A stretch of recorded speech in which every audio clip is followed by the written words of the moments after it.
After reporting their earnings, Coca-Cola is up by 3.5%.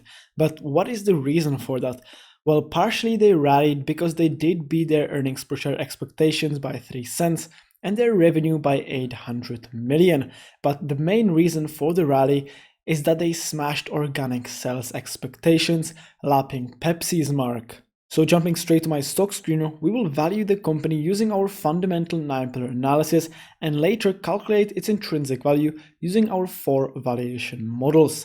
Now moving back to the stock screener, I have already plugged in Coca-Cola sticker, and as always all the metrics showed up automatically. Now first of all, let's have a look at their dividends. The dividend yield is currently sitting at 2.91%, but they do have a very high trailing free cash flow payout ratio sitting at 86.98%, which I don't really like. And in fact, when I zoom into pillar 8, you can see that in 2024, it was sitting at 176%. Now, the reason for that was a big drop in their free cash flow in 2024. The free cash flow was sitting at only 4.7 billion, which is a drop by about 51% from 2023. Now, when I zoom into the 9-pillar analysis, Coca-Cola actually gets a rating of 5 out of 9, which is quite lower than what I would expect. You can see that their free cash flow growth is sitting in the negative, but their 5-year revenue CAGR is sitting at 7.52%, and their 5-year net income CAGR is also sitting at about 7%. So when I zoom into pillar 3, you can see that the revenue grew from 33 billion to 47 billion into 2024, and the net income also grew from 7.7 billion to 10.6 billion. So the company certainly isn't doing bad. It just seems that they had a bad year regarding their free cash flow. So I wouldn't at all be too worried about their free cash flow payout ratio, but something I am slightly worried about is their high 5-year PE ratio and mainly their high price to free cash flow ratio. When I zoom into pillar 1, you can see that currently the PE ratio is actually sitting higher than the 5-year average and quite higher than the average stock PE ratio, and that is the same case with the price to free cash flow, which is sitting at even higher at 29.70. And what this means is that investors are paying quite a big premium. And of course, Coca-Cola is a premium company. They are a dividend king, but I personally do not think that they deserve this big of a premium, especially with quite low revenue and net income growth. Now, something we can do to figure out if they are trading undervalued compared to their net income growth and compared to their free cash flow growth is calculate their intrinsic value through the Graham's formula and the discounted cash flow model.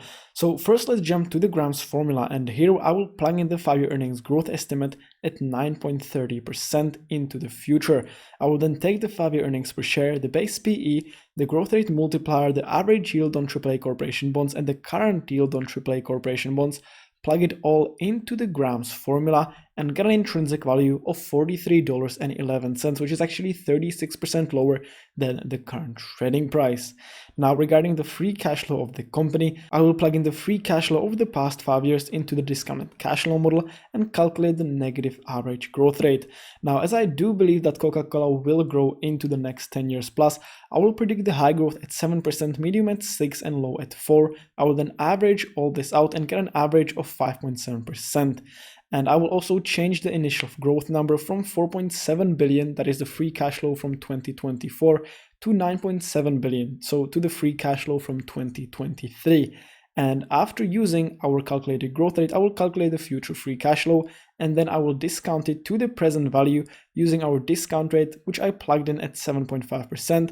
And after summing that up, adding cash and cash equivalents, subtracting total debt, I will get an equity value, which I will divide by the shares outstanding and get an intrinsic value of $47.83, which is actually again lower than the current trading price.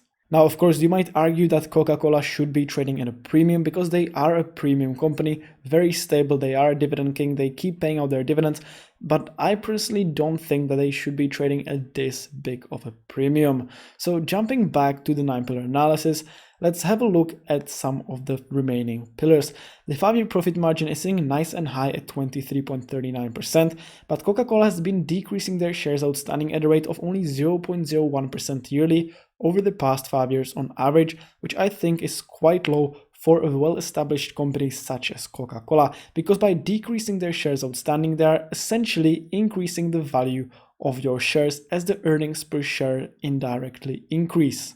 Now, another way we can calculate the company's intrinsic value is using the dividend discount model.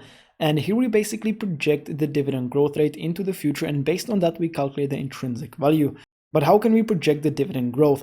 Well, when I jump to pillar 8, you can see that over the past 5 years, Coca-Cola has been growing their dividends at a rate of about 3.44% on average, which is actually lower than the average year-over-year dividend growth. So jumping back to the dividend discount model, I will predict the high growth at 5%, medium at 4.5%, and low at 2.5%, and that will give us an intrinsic value of $57.63. Again, quite lower than the current trading price. And we can actually also value Coca-Cola compared to their peers. So jumping to the multiples valuation model, I will compare Coca-Cola to Pepsi, Celsius, and Monster Beverage. I will take these companies' current stock prices, divide by their earnings per share, and get their current PE ratios, which I will multiply by the current EPS of Coca-Cola and get an intrinsic value of $66.12, which is quite close to the current trading price.